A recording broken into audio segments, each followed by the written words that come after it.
નમસ્કાર મિત્રો, વોટ ગુજરાતી સમાચાર ટીવી યુટ્યુબ ચેનલમાં આપનું હાર્દિક સ્વાગત છે। મિત્રો, દેશ અને દુનિયાભરના તમામ તાજા સમાચાર સૌથી પહેલા જોવા માટે અત્યારે જ સબસ્ક્રાઇબ કરી લેજો। મિત્રો, અત્યારે હાલના સૌથી મોટા દુઃખદ સમાચાર સામે આવ્યા છે। જી હા, આપણે જણાવી દઈએ કે અત્યારે હાલમાં ખૂબ જ મોટા દુઃખદ સમાચાર સામે આવ્યા છે। મિત્રો, વાત કરીએ તો ત્યાં યમનના સમુદ્રમાં શરણાર્થીઓએ ભરેલી બોટ ડૂબી 49 લોકોના મોત, જ્યારે 144 લોકો ગુમ। મળતી માહિતી મુજબ આપણે જણાવી દઈએ કે અત્યારે હાલમાં યમનના શરણાર્થીઓ અને સ્થળાંતર કરનારાઓને લઈ જતી બોટ ડૂબી ગઈના સમાચાર સામે આવી રહ્યા છે। મિત્રો, મળતી માહિતી મુજબ આપણે પણ જણાવી દઈએ કે બોટ ડૂબતા 49 લોકોના મોત થયા હતા, જ્યારે આઈએમઓએ અહેવાલ આપ્યો હતો। જ્યારે મળતી માહિતી મુજબ આપણે જણાવી દઈએ કે અહેવાલો અનુસાર સોમવારે બોટ પલટી, જેમાં લગભગ 260 લોકો સવાર હતા।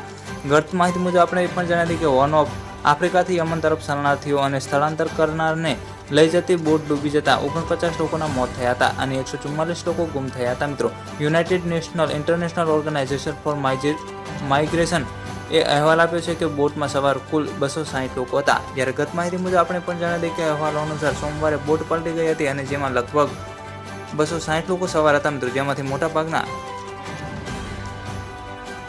ઇથોપિયા અને સોમાલિયાના હતા। મિત્રો, તે બધાને સોમાલિયાને ઉત્તરી દરિયાકાંઠે નીકળી એડવિનના અખાતને પાર કરીને યમન પહોંચ્યા હતા। તેનું અંતર લગભગ 320 કિલોમીટર હોવાનું કહેવામાં આવી રહ્યું છે। હોર્ન ઓફ આફ્રિકા અને પૂર્વ આફ્રિકાના શરણાર્થીઓને સ્થળાંતર કરનાર સાઉદી અરેબિયા અને આ ક્ષેત્રના અન્ય આરબ દેશો સુધી પહોંચવા માટે યમન દ્વારા જોખમી મુસાફરી કરવાનો સામનો કરવો પડી રહ્યો છે। મિત્રો, પલ પલની માહિતી વિડીયો મળતી રહેશે। વિડીયો લાઇક, શેર અને સબસ્ક્રાઇબ કરવાનું ભૂલતા